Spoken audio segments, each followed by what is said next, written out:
समर्थ मैत्रिणींनो, मी आहे प्रणिता आणि स्वागत आहे तुमचं आपल्या मराठी ब्लॉग चॅनलमध्ये, ज्याचं नाव आहे प्रणिताज ब्लॉग नाता आपुलकीचं। तर आज आहे रविवार आणि आजचा दिवस तुम्हाला सुखा समाधानाचा, आनंदाचा आणि अगदी मनासारखा जावो ही स्वामींचरणी प्रार्थना करते आणि आपल्या आजच्या व्हिडिओला सुरुवात करते। तर आज रविवार असल्यामुळे ना सगळे घरी आहे, तर म्हटलं चला काहीतरी वेगळं बनवू, कारण रोज भाजी पोळी असं बनवावं लागतं। तर म्हटलं आज काहीतरी वेगळं बनवू।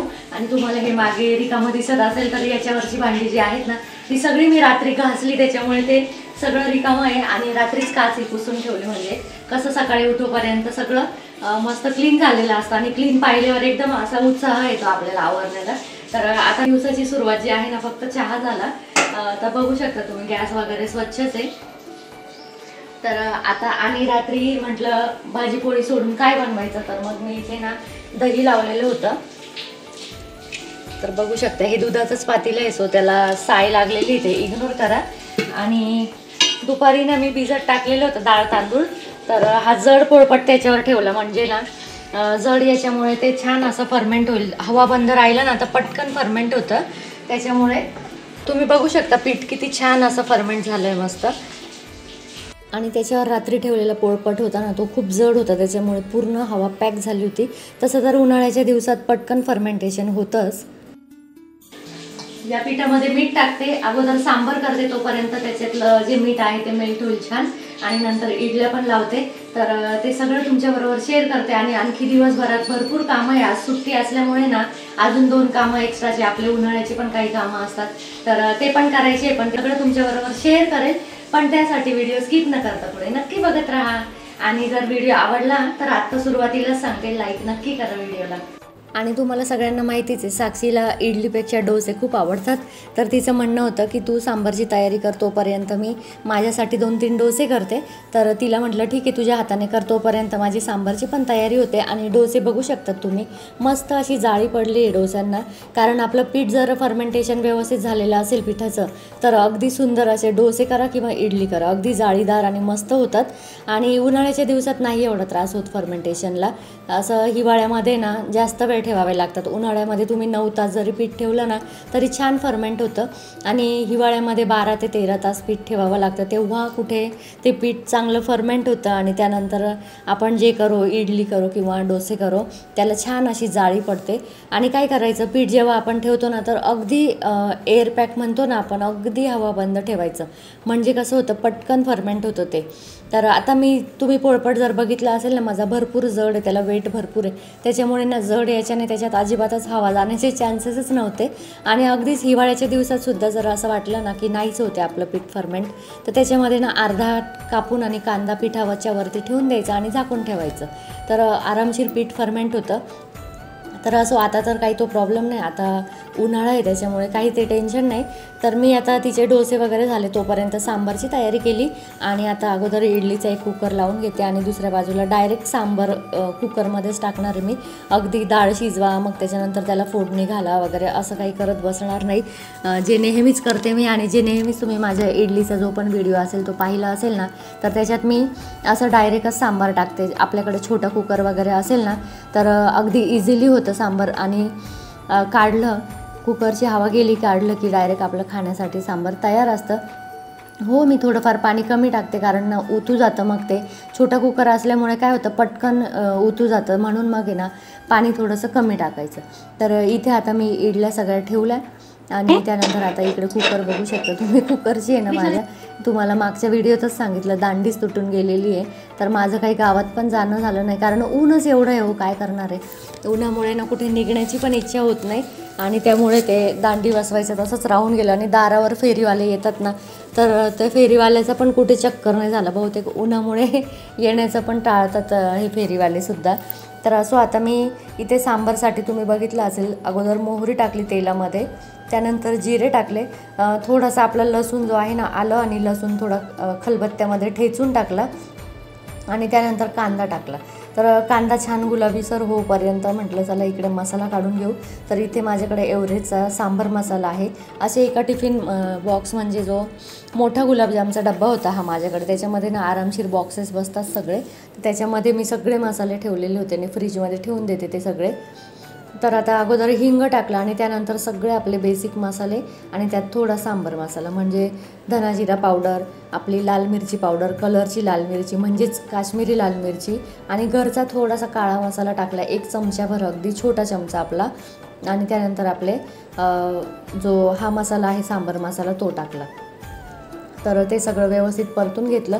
आणि सांबार करण्यासाठी ना नेहमी मसुराची डाळ वापरायची, जेणेकरून ना ते अगदी उन्हाळ्याच्या दिवसात कसं होतं ना, तुरीची डाळ वगैरे जर वापरली ना तर खूप पाणी पाणी जीव करतो, त्याच्यामुळे ना तुरीची डाळ शक्यतो वापरायचीच नाही.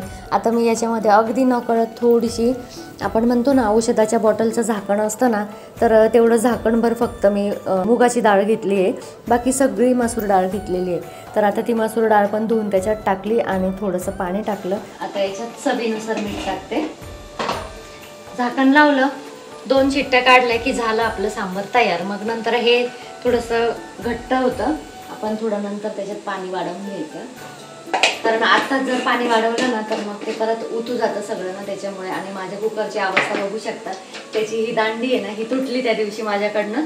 पण दारामध्ये कुकरवाला येतो तो पण नाही आला आणि गावात पण माझं जाणं नाही झालं, त्याच्यामुळे आता ही दांडी काय माहिती कधी मुहूर्त लागतो बसवायला. तर चला आता या कुकरला झाकण लावते आणि मस्त झालं की तुम्हाला दाखवते.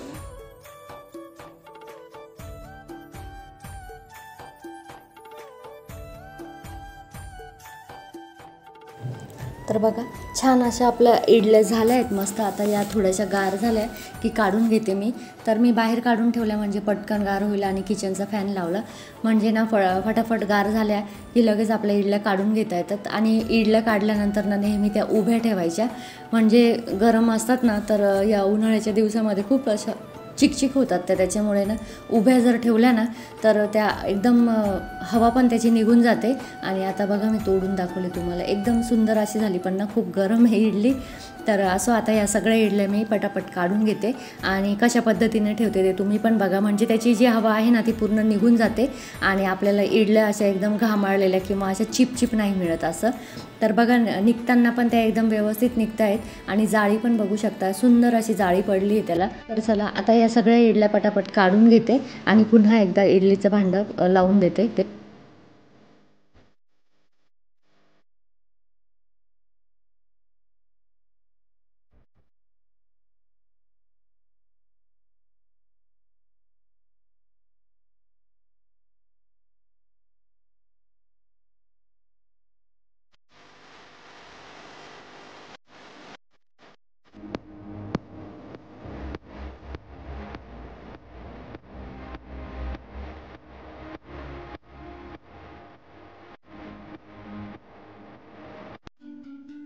तुम्ही बघितलंच असेल. आता इडल्या मी सगळ्या काढल्या आणि ठेवल्या बघा कशा प्रकारे, अशा उभ्या करून ठेवल्या, त्याची सगळी वाफ निघून जाईल. आणि आता या पात्रामध्ये ना मी पुन्हा पीठ टाकते आणि इडलीचं लावून देते.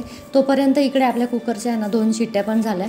तर असा साईड बाय साईड पटापट स्वयंपाक केला. आणि चटणी वगैरे काही करणार नाही बरं कमी, कारण की सांबार जर असलं ना तर ती चटणी तशीच पडून राहते आणि उन्हाळ्याचे दिवस आहे, आपण दही वगैरे टाकून चटणी करतो ती पटकन खराब होते. तर मग नसेल खायची तर मग म्हणजे विचारलं मी दोघांना, पण ते बोलले नाही आम्ही चटणी नाही खाणार. तर म्हटलं चला चटणी खाणारच नाही तर ऑलरेडी ना फ्रीजमध्ये एक शेजवान चटणी होती, तर डोस्यांसोबत साक्षीने तीच चटणी खाल्ली डोस्यांबरोबर. आणि आता म्हटलं मग आता सांबार आणि इडली असा आमचा आजचा बेत आहे. तर कसा वाटला तुम्हाला पण हा बेत? आणि कधीतरी ना भाजीपोळीतून अशी सुट्टी पाहिजे. आज ना मी ठरवलंच होतं की भाजीपोळी करायचीच नाही, कारण की रोज टिफिनसाठी आणि मुलं बाहेर जातात ना, त्याच्यामुळे दमदार जेवण म्हटलं तर मग भाजीपोळीचंच वाटतं. आणि त्यामुळे ना रोज भाजीपोळी केली जाते. मग आठवड्यातून एखाद्या दिवशी ना वेगळं काहीतरी केलं ना तर थोडंसं बरं पण वाटतं. आणि रोज रोज तेच उठा आणि पोळ्या लाटा, तर याच्यातून पण थोडी सुटका मिळते. म्हटलं आज ना पोळपट लाटण्याला कंपल्सरी सुट्टी म्हणजे सुट्टीच द्यायची, त्यामुळे आज हा बेत केला. आणि इडली सांबार सगळ्यांनाच आवडतं घरामध्ये, त्याच्यामुळे तर वेगवेगळे असे दर रविवारी कुठला ना कुठला वेगवेगळा बेत केलाच पाहिजे, जेणेकरून ना मुलांना पण थोडंसं चेंज मिळतं. आणि मुलं बघा जातात ना तर त्यांचं शेड्यूल पण तसं हेक्टिक असतं, त्याच्यामुळे ना मग ते भाजी पोळी वगैरे असं खाऊन पण कंटाळलेले असतात आणि रोजच्या बिझी शेड्यूलमधून त्यांना रविवारी रिलीफ पण मिळतो. त्याच्यामुळे ना रविवारी अगदी सगळ्याच गोष्टीत रिलॅक्स वाटलं पाहिजे, अगदी खाण्यापिण्यापासून. म्हणून मग रविवारी थोडंसं वेगळंच बेत केलेला बरा असतो. आता माझी मुलं तर मोठी आहेत, पण ज्यांची लहान मुलं आहेत ना तर त्या ताईंना पण माझं हेच सांगणं आहे की मुलांना तर आता शाळा स्कूलमध्ये कंपल्सरी केलं आहे भाजी पोळी द्यायची, म्हणजे द्यायचीच टिफिनला. तर त्यामुळे ना रविवारी मुलांना नेहमी वेगवेगळं काहीतरी करून देत जा सुट्टीच्या दिवशी वगैरे असं. तर असो, आता इकडे बघू शकता तुम्ही, ती दांडी नसल्यामुळे ना मला थोडंसं कुकर उघडायला त्रास होतो. तर आता आपली डाळ पण झाली, म्हणजे सांबार आपलं झालं आहे. तर त्याच्यामध्ये माझ्याकडून एक चुकी झाली बरं का मैत्रिणींनो, त्याच्यातनं मी चिंच टाकायचीच विसरले. आता ती चिंच आणि साखर थोडीशी टाकायची होती मला, आणि नंतर कुकर लावल्याच्यानंतर त्याच्यात हवा वगैरे भरली आणि मग लक्षात आलं, म्हटलं जाऊ दे आता झाकण उघडण्यापेक्षा ना नंतर उकळवून घेऊ चांगली चिंच. थोडीशी जरी उकळी आली ना, 1-2 उकळीमध्ये पण चिंचांचा अर्क जो असतो ना तो छान उतरतो वरणामध्ये, म्हणजेच सांबारमध्ये. तर आता मी थोडीशी साखर आणि थोडीशी चिंच त्याच्यामध्ये टाकली आणि याला चांगली उकळी येऊ देते. तर तुम्ही बघितलंच असेल एकदम घट्ट झालं होतं ते, आणि आत्ता उतरवल्यानंतर मग त्याच्यात मी पाणी वाढवलं. आपल्याला जशी हवी तशी कन्सिस्टन्सी ठेवायची आणि पाणी वाढवायचं. तर असं ते उकळतं आहे. एक साईडला इडली पण होते आपली, तर नाही म्हटलं तरी पण इडलीला ना 10 ते 15 मिनटं ठेवावं लागतं. तर म्हटलं तोपर्यंत ना ऊन पण आलं होतं बाल्कनीमध्ये, तर मिरच्या आणल्या होत्या, मी त्या मिरच्या पण काढून घेते. आणि तुम्ही बघितलं असेल हळकुंड पण आणलेलं होतं हळद करण्यासाठी. तर फार उशिरा लागले मी यावेळेस हळद वगैरे सगळंच करायला. यावेळेस जरा मला उशीरच झाला. बाकीचं काही करायचं फक्त मिरची मसाले आणि हळद असंच करायचं होतं, कारण मागच्या वर्षीचे पापड वगैरे बरंच पडलेलं होतं आणि एवढं एकदा वरती डबे गेले ना तर ते खाल्ले पण जात नाही. तर आता तुम्ही बघू शकता मिरच्या मी 2 ते 3 प्रकारच्या आणल्या आहे मिरच्या. त्याच्यामध्ये घंटूर आहे, नंदुरबार मिरची आहे. आता प्रत्येक विभागानुसार ना त्याच्या नावं वेगवेगळे असतात. आणि मिरचीमध्ये टाकण्यासाठी साहित्य जे आहे ना त्याची पॅकिंगच मिळते आमच्या इथे, तर ती पॅकिंग आणली होती मी. तर आता ह्या सगळ्या मिरच्या ज्या आहे ना त्या काढून घेते, आणि मी ना निवडलेल्याच मिरच्या आणल्या बरं का, कारण की एवढी गरमी आणि मिरच्या निवडायचं म्हटलं ना तर पूर्ण आग होते शरीराची एकदम. त्याच्यामुळे ना नको वाटतं, त्या निवडलेल्याच मिरच्या बऱ्या वाटतात. 2 पैसे भले जास्त जातात पण ना हेक्टिक नाही राहत आपल्याला काही, म्हणजे कुठल्याच प्रकारचं घरी गेल्यावर त्रास नको. ऊन दाखवलं की डायरेक्ट मिरची दळायला आपल्याला. आणि मी मिरची काही गिरणीतून वगैरे नाही दळत बरं का, कांडपमध्येच नेते. तर इथे बघू शकता तुम्ही मिरची मी सगळी एका याच्यामध्ये सोडली, मोठी पाटी घेतली आणि त्याच्यामध्ये सोडली, आणि छान असं कडक ऊन पडलं एकदम. तर आता त्या उन्हामध्ये ठेवते. आणि हे पॅक बघू शकता, मिरचीमध्ये टाकण्यासाठीचं साहित्य द्या म्हटलं ना की सगळं हे पॅकच देतात. आता या पॅकमध्ये काय काय ते पण तुम्हाला दाखवते. आणि वरती मी पॅकची किंमत पण मेन्शन केली होती, 230 रुपये किंमत आहे याची. तर याच्यामध्ये काय काय इन्ग्रेडियंट्स आहे ना ते पण तुम्हाला वरती मेन्शन करते मी. तर नक्की ज्या ताईंना माहिती नसेल मिरचीमध्ये काय काय टाकायचं त्यांच्यासाठी मी ही माहिती देते. तर नक्की वाचा आणि लक्षात राहील म्हणून मी ना थोडंसं मेन्शनच करते टेक्स्टद्वारे. कारण बघा जे वस्तू टाकायच्या ना ते यावर्षी टाकल्या की पुढच्या वर्षी आपण विसरून जातो, त्यामुळे मग मी मेन्शन करते. तर इथे बघू शकता तुम्ही हळकुंड आहे, ओवा आहे, आणि हे हिंग आहे. हिंगाचे आपल्याला ना असे मोठे खडेच घ्यायचे. आपल्याला पावडर हिंग नाही टाकायचं याच्यात, जे आपण भाजीत वापरतो ना तर तसलं हिंग नाही टाकायचं आहे आपल्याला. हिंगाचे खडेच मिळतात तेच मिरचीत टाकायचे, जेणेकरून ना आपल्या मिरचीला छान अशी टेस्ट येते. अगदी भाजीला काही ना म्हणजे नसलं ना वरतून टाकायला वाटण वगैरे तरी पण छान लागतात. त्यानंतर इथे घेतले आहेत जिरे.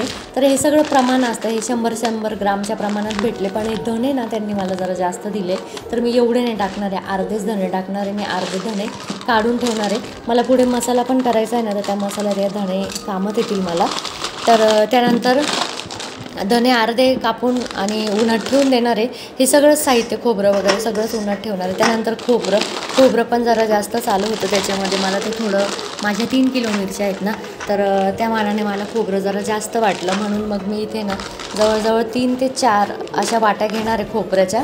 आणि तर इथे मी घेतल्या आहे खोबऱ्याच्या 4 वाट्या. आणि हे धणे आता हे सगळ्याला थोडंसं ऊन दाखवते. त्यामध्ये ही खसखस पण आहे. खसखस टाकली ना आपण मिरचीमध्ये तर भाजीला एक थिकनेस येतो बघा. A few minutes later.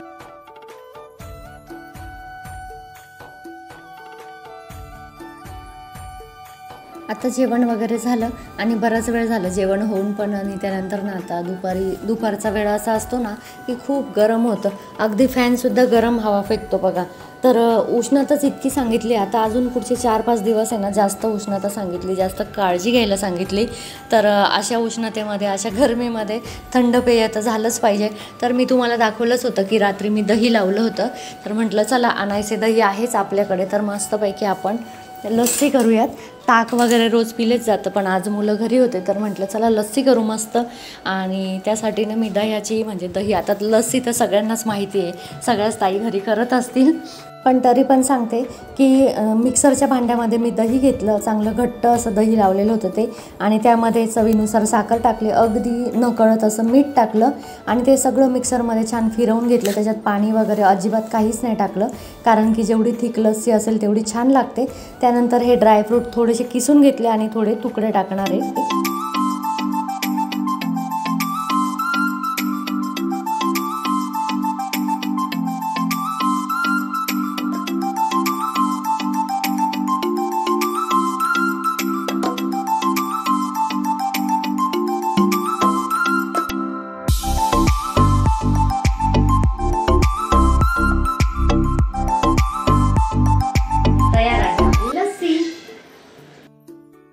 A few minutes later. तर चला लस्सी वगैरे पिऊन झाली आणि आता वाजले 4 ते 4:15चा टाईम झाला. तोपर्यंत आता मिरची पण कडकडीत मस्त वाळली उन्हामध्ये. तर मी 2 भांड्यांमध्ये अशी मिरची ठेवली होती आणि भरपूर जेवण वगैरे झालं. मिरच्या उन्हामध्ये ठेवलेल्या होत्या त्या आता सगळ्या काढून घेतल्या आणि वाजले किती बघू शकता, 4:15 वाजून गेले. तर आता ती मिरची दळायला जाते. मी मिरची वगैरे दळून येते, कारण बाहेर जायचं आहे. बाहेर कुठे जायचं ते पण पुढे तुम्हाला समजेलच, त्यासाठी आपला व्हिडिओ कंटिन्यू करा. मागच्या वेळेस या बोर्डवर काहीच नव्हतं, तर एक आपल्या अनुराधा ताई आहेत ना, त्या म्हटल्या होत्या की साक्षी दीदीने आज बोर्डवर का बरं काहीच काढलं नाही. तर हे बघा, तिने आता ही 3-4 दिवस झाले ती माऊ काढून ठेवलेली आहे इथे. तर त्या बोर्डवर ना ज्याला जे वाटेल ते मनाला लिहित राहतं कोणी ना कोणी. कधी कधी मी माझी काही करायची कामं असतात ना ते पण लिहून ठेवते, आठवणीत राहत नाही म्हणून, किंवा कोणाला काही मेसेज द्यायचा असला ना तर तो पण या बोर्डवरच लिहिला जातो. तर चला आता बोलत बसण्यापेक्षा पटकन मिरची दळून येते, कारण बाहेर जाण्याची पण तयारी करायची आहे.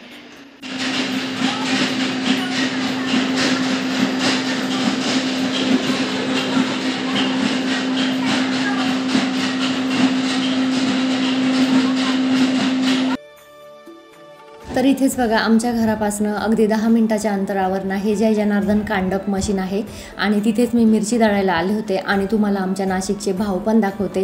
कुठल्या प्रकारचे ह्या कांडपमध्ये आपल्याला बारीक करून देतात इन्ग्रेडियंट्स, ते पण तुम्हाला दाखवते. सगळे भाव पण तुम्हाला लक्षात येतील नाशिकचे. आणि बघा इथे कांडप मशीनमध्ये मसाला अशा प्रकारे कुटला जातो. सगळं मशीनद्वारेच होतं, पण अगदी खलबत्त्याप्रमाणे प्रोसिजर होते. पण बघा आपण मिक्सरमध्ये एखादी चटणी करतो, आता समजा तिळाची चटणी घेतली आपण, ती मिक्सरमध्ये केली आणि जर थोडी प्रमाणात खलबत्त्यामध्ये केली तर दोन्ही टेस्टमध्ये किती फरक पडतो ना. तर अगदी तसंच आहे कांडप मशीनचं. मिरची अशी ग्राइंड पण केली जाते गिरणीमध्ये, पण जी कांडपमध्ये करतो ना तर त्याची चव आणि त्याचा रंग अगदी वेगळाच राहतो. कांडपमध्ये मिरची बारीक केल्यानंतर असं चाळणीद्वारे ना, एकदम बारीक चाळणी आपली गव्हाच्या चाळणीसारखी, त्या चाळणीद्वारे ना सगळा मसाला किंवा मिरची चाळली जाते आणि जे जाडवरती उरलेलं असतं ना तर ते सगळं ते गिरणीमध्ये पुन्हा बारीक करतात आणि पुन्हा मसाल्यामध्ये मिक्स करतात असं चाळूनच. तर अशी छान अशी प्रोसिजर असते आणि मिरचीला कलर पण खूप छान येतो. आणि कुटल्यामुळे ना सगळे इन्ग्रेडियंट्स जे असतात ना त्याच्यात ऑइल काही असतं तर ते सगळं छान मिक्स होतं. अशा प्रकारे ही प्रोसिजर असते. आणि त्यानंतर आपण जे काही खोबरं वगैरे देतो ना तर ते खोबरं वगैरे पण ना ते बारीक करतात. अगदी मिक्सरसारखंच एका पंचपात्रीला पाते असतात, त्या पात्यामध्ये ते बारीक करतात, म्हणजे त्या पंचपात्रीमध्ये टाकतात आणि त्यामध्ये सगळं खोबरं एकदम अगदी ऑइल सोडतं. तुम्हाला मी पुढे जाऊन दाखवेलच. यांच्याकडे असे 5 कांडप यंत्र आहेत, त्याच्यामुळे ना पटापट होतात सगळ्या प्रोसिजर. आणि बघू शकता तुम्ही मिरचीचा कलर वगैरे किती छान आलेला आहे. तर बघा इथे ही पंचपात्री आहे ना, याच्यामध्ये खोबरं त्या दादाने ग्राइंड केलं आहे आणि मसाल्याचा ओरिजिनल कलर बघू शकता तुम्ही कसा आहे. त्यानंतर खोबरं मिक्स केल्यानंतरचा पण कलर तुम्हाला दिसेल. तर या पंचपात्रीमध्ये ना अगदी मिक्सरसारखंच आपलं खोबरं बारीक होतं आणि त्यात मसाला टाकला की मसाल्याला पूर्णपणे खोबरं आपल्याला हाताने आपण मसाल्याला खोबरं चोळत बसतो ना तर त्याच्यापेक्षा मिक्स करून देतात ते इथेच आणि खूप छान असा कलर येतो. आता मसाल्याचा कलर तुम्हाला दिसेलच. ते नंतर ते बटन दाबलं की अगदी मिक्सरसारखंच ग्राइंड होतं बघा तुम्ही, आणि मसाल्याचा कलर पण लगेच चेंज झाला बघा. तर असं आता हे कांडप यंत्राची जी माहिती आहे ना ती सगळीच मी तुम्हाला दिली, जेणेकरून ज्या ताई गिरणीमध्ये करतात ना त्यांच्यासाठी ही माहिती दिली. तर आता आम्हाला इथे बघू शकता तुम्ही अक्षरशः अंधार पडला आहे आमचं मिरची आणि मसाला होईपर्यंत. आणि इथेच मला माझी एक मैत्रीण पण भेटली. 8:30 वाजले आणि आत्ताच मिरची दळून आले, कारण की भरपूर अशी गर्दी होती तिथे त्याच्यामुळे गेले 4:30 वाजता आणि वाजलेत आत्ता 8:30. तर एवढा वेळ लागला मला मिरची दळून आणायला. तर आता आम्हाला गोंधळाला जायचं आहे एका ठिकाणी, त्याच्यामुळे आता लगेच पटकन आवरते. एक साईडला चहा ठेवते आणि हातपाय वगैरे धुते, कारण की खूप गरमी आणि त्याच्यामध्ये ते मिरचीचं वातावरण सगळं शिंका, परत चेहऱ्याची आग वगैरे होते, त्याच्यामुळे थोडंसं आता मस्त फ्रेश होते, थंड पाण्याने चेहरा धुते. तोपर्यंत एक साईडला चहा होईल आणि लगेच तयारी करते जागरण गोंधळाला जाण्यासाठीची. तर कुठे जायचं आहे, कोणाच्या घरी जागरण गोंधळ आहे ते तुम्हाला तिथे गेल्यावर कळेलच. तर चला पटकन आवर. हातपाय वगैरे धुतले, फ्रेश झाले जरा, आणि इथे यायला लिटरली मला 9:15 वाजले होते, कारण की सगळं मिरची वगैरे दळून येऊपर्यंत तुम्ही बघितलंच असेल किती उशीर झाला होता. आणि हो, मिरचीच्या इथेच आहे ना एक माझ्या मैत्रिणीने हाय केलं बघा कॅमेऱ्यामध्ये. तर ती माझी मैत्रीण आहे ना, तिचं पण चॅनल आहे गीताज किचन म्हणून. तर त्या पण चॅनलवर जाऊन तुम्ही नक्की बघा तिच्या छान छान रेसिपीज, आणि तिला पण माझ्यासारखंच सपोर्ट करा. तर हे जागरण गोंधळ कोणाचा आहे? जागरण गोंधळ नाही म्हणणार मी, कारण की 12 वाजेपर्यंतचाच कार्यक्रम, त्याला आपण 5 पावली म्हणतो. तर हा कार्यक्रम आहे. तुम्हाला मागच्या वर्षीच्या हिवाळ्याच्या व्हिडिओमध्ये लाडूचा जो व्हिडिओ आहे ना, तर त्या व्हिडिओमध्ये तुम्हाला दिसलंच असेल की या मावशी ज्या आहेत त्यांनी मला मुलगी मानलं आहे आणि मी पण त्यांना आई मानते. म्हणजे स्वामी सेवेतच मी त्यांच्यामुळे आलेले आहे. तर त्यांच्या साईडला उभा आहे तो त्यांचा मोठा मुलगा, माझ्या साईडला उभा आहे तो त्यांचा लहान मुलगा, आणि मध्ये काका आणि मावशी आहेत. तर त्यांची ओळख करून द्यावी म्हटलं, तर म्हणून मग त्यांची ओळख पण करून दिली, आणि त्यांच्याच घरी हा कार्यक्रम होता.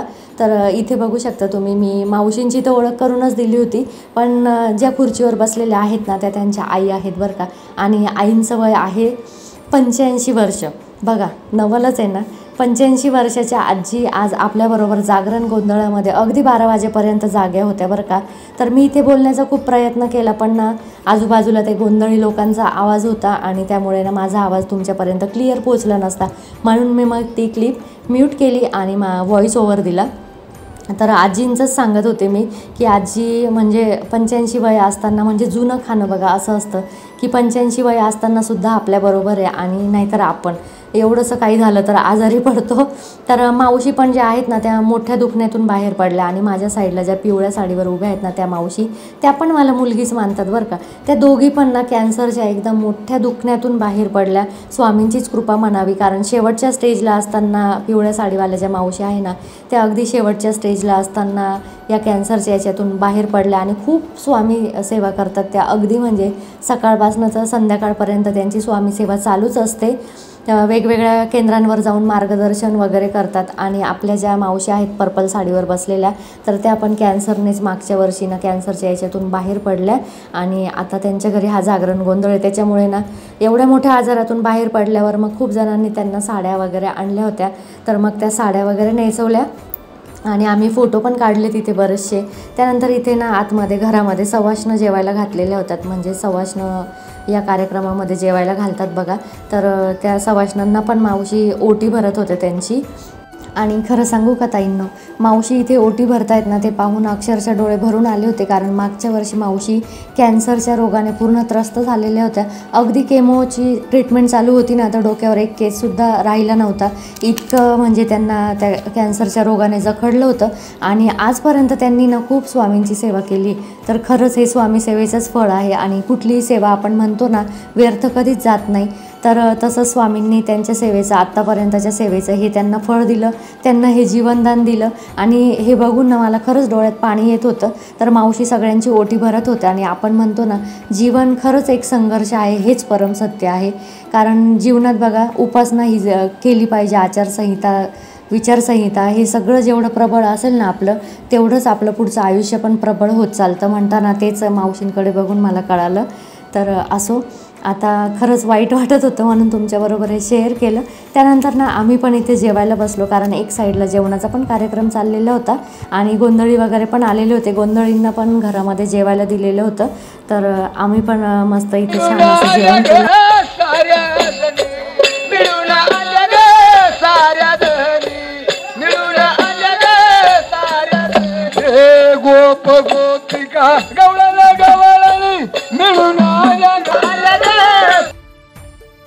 ताईंनो, आपण कुठेही जा, आपल्या सगळ्यांमध्ये एकच गोष्ट सेम असते, ती म्हणजे तिथे भेटणारी लोकं आणि त्यांचे अनुभव. जे कायम आपल्या लक्षात राहतात आणि आपल्या आठवणीतसुद्धा राहतात.